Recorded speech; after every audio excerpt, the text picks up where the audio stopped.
1893 September 11 అమెరికాలోని Chicago నగరం. అక్కడ విశ్వమత సమ్మేళనం జరుగుతోంది. వేల సంఖ్యలో మేధావులు ఉన్నారు. అందరూ తమ తమ మతాల గొప్పదనాన్ని చెప్పడానికి వచ్చారు. ఒక భారతీయ యువ సన్యాసి వేదికెక్కాడు. చేతిలో ఎలాంటి ఆహ్వానపత్రికా లేదు, జేబులో చిల్లి గవ్వలేదు, కాని కళ్లలో మాత్రం భరతమాత తేజస్సు ఉంది. ఆయన మైక్ ముందు నిలబడి అమెరికా సోదర సోదరీమణులారా అని పలికాడు. అంతే, ఆ హాల్ మొత్తం 2 నిమిషాల పాటు ఆగకుండా చప్పట్లతో మారుమోగిపోయింది. ఆ చప్పట్లు కేవలం ఆ సన్యాసికి మాత్రమే కాదు, అప్పటిదాకా ప్రపంచం చిన్నచూపు చూసిన భారతదేశపు సనాతన ధర్మానికి దక్కిన గౌరవం.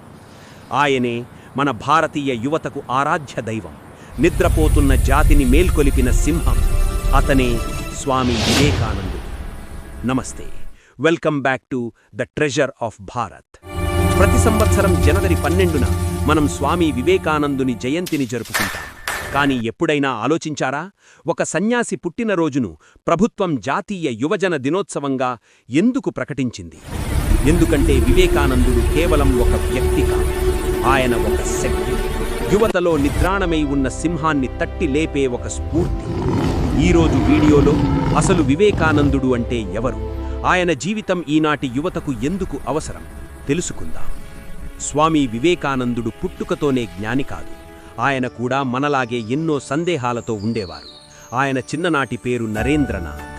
నరేంద్రుడు చాలా అల్లరివాడు, కాని అంతకు మించి అద్భుతమైన తెలివితేటలు ఉన్నవాడు. దేవుడున్నాడా, ఉంటే నాకు కనిపిస్తాడా అని ప్రతి ఒక్కరినీ ప్రశ్నించేవాడు.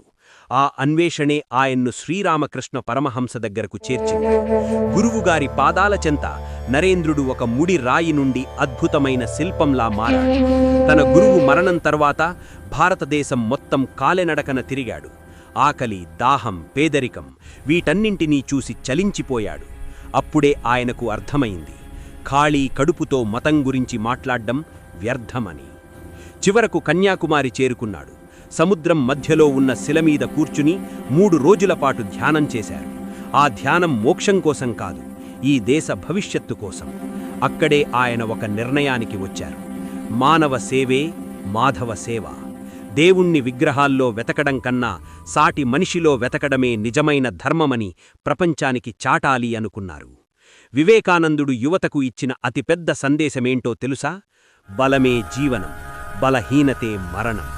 Strength is life, weakness is death.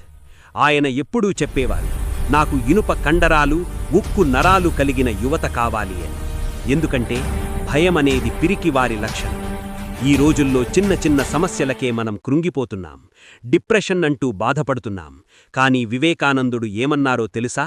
నువ్వు సింహానివి, గొర్రెల మందలో కలిసిపోయి నేను గొర్రెను అని భ్రమపడవు. నీలో అనంతమైన శక్తి ఉంది. లే, మేల్కు, గమ్యం చేరే వరకు విశ్రమించకు. ఈ మాటలు చాలు మన నరనరాల్లో ఉత్సాహాన్ని నింపడానికి. ఆయన దృష్టిలో పాపమంటే ఏంటో తెలుసా?